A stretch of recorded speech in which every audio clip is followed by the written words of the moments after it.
worse before they get better, innit? And it's one of them ones where the takeover's pending, bro. And it's one of them ones where, you know what, if we need to go into the gutter, yeah, to rise again, then so be it. Because right now it looks like these men are trying to destroy my football club. That's what it looks like. I'll be completely honest. And the new owners need to come in, get rid of the manager, and get rid of Arnold, and get rid of Myrtle, and get rid of everyone, and just bruv, we just need a complete Start again. restructuring of. You need to do what City did all those well, years exactly. ago. But we're gonna have to, because don't think that they're not gonna come in, look at Manchester City as the benchmark. They're going to. Yeah, of course. They're not gonna come in and say, "Oh, we're gonna keep things how they are." Like, no, you don't spend that much money to keep things how they are. It's been proven that the way the clubs run, is not a recipe for success. So why would they keep it the same? Like, they need to make a lot of changes, bro. Do you know what I'm saying? And the manager picking players makes absolutely no sense. Like, the whole thing just needs to be scrapped, thrown in the bin, bro. The manager can go with the rest of these guys because he doesn't have a clue what he's doing. Like, and it's one thing people saying, go and get a recruitment team and all these things to get players for him. But I'll be completely honest, it's like, I don't trust him to give him players that he doesn't necessarily want, because he's shown that he's stubborn enough to just not play them anyway. Similar to what Conte done with Jed Spence, and players like that. Do you know what I mean? So no. He's left today. Where's he gone now as well? Leeds on loan. Hopefully he gets a game there. Yeah, I hope so. Yeah, but no, you're right. This is the problem. If I've said this all along, you can have the best manager, or you can have the best director of football. If you don't have both, if you don't have them both on the same page, it doesn't mean anything, because your club can go out and identify amazing talent. And if the manager doesn't want to play them, what chance you got? And in an ideal world, surely listen, I know this sounds really basic, Rants, and what I'm about to say, people are going to go, well, duh, of course. But surely the manager, the recruitment team, and the director of football must be having weekly, monthly meetings every week, every month, whatever it is, where they sit down and go, right, what are we looking for here? Right, here's 10 players. What do you think of these? And the manager's going, listen, I'll be honest, if you bought him, that's not me. I wouldn't start them. Cool. Well, we won't look at them then. But it almost feels like a lot of clubs now just go and buy loads and loads of players. Then the manager's like, all right, well, I didn't quite want him. Then you've got players that have moved for no reason, sitting on benches, ruining their careers. Joe Rodon at Spurs. I mean, he's been at Spurs now for, someone will correct me, 4 years, 3 years, 3.5, 4 years. Never given a full game because he's not good enough. Loaned out here, loaned out there. That's not a career. That's not a career. It's no, but you know what it is? The problem with this situation is, what's meant to happen is, you get your football director. Your football director is supposed to bring in the manager, and then they're supposed to work together. Yeah. And he's supposed to know the style of play that the manager wants, and he's supposed to know the profile of player the manager wants, and he's supposed to service the manager that way. The problem is, you have the club working in commercial with commercial interests that will push for certain players. So the club might push for a young English player because of the potential resale value later on. That's got nothing to do with what the manager wants. You know what I mean? And then you have your marquee signings that, again, are commercial signings where they'll say, all right, cool, I know you don't want him, but Neymar's available, or this player's available. Do you know what I mean? He might not fit with what you want. It's just like what they were doing with the Harry Kane situation. He doesn't fit the profile that Man United wanted, but everyone's like, Man United should go buy Harry Kane because he's Harry Kane. Do you know what I mean? And usually United would go and do that.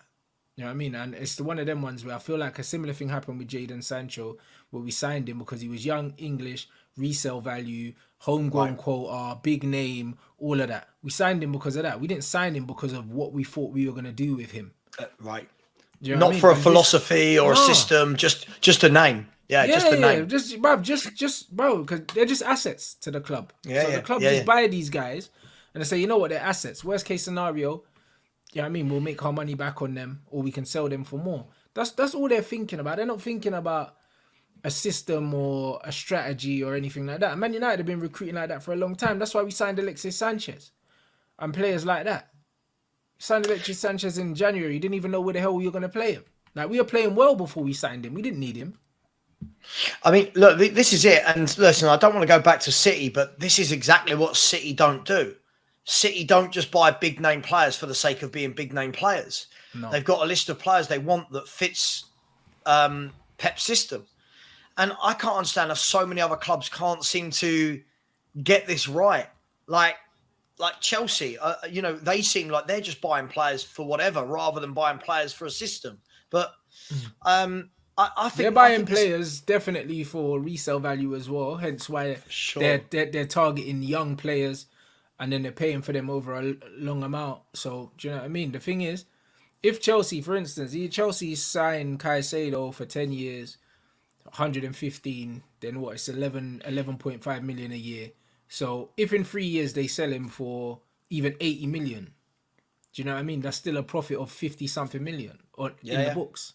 Do you know what I mean? Like, these guys know what they're doing, bruv. Like, it's not like, if anyone understands business, then you understand that most of these signings are not to do something right now. Like, they're looking at how much money they can make on potentially selling these players, or if they do develop, great. Do you know what I mean? But it's always with business in mind instead of instant success in mind, or else they wouldn't be buying that profile of player, if that makes sense. Absolutely. I absolutely agree. I think so much of football now is about thinking about 5 years down the line as to what can players make you. And there's not enough emphasis, I don't think, put on what do we need now. I get it. It's a tough one. I get that clubs have got to balance this. But I would say this, Rants. For me, I think you can tell how many teams don't have an identity and a philosophy by just how many signings they make every summer. Right? If you've got a really good identity and philosophy, like back in the day when Man United had Ferguson, etc., Pep with Barcelona now, you replace those who go out, add maybe one or two. Now clubs are just buying 5, 6, 7, 8 new signings every window. And then fans wondering why the team doesn't gel, why it's not good, why the manager's not winning. It's gone mad. It's gone absolutely mad. But hey, it is what it is.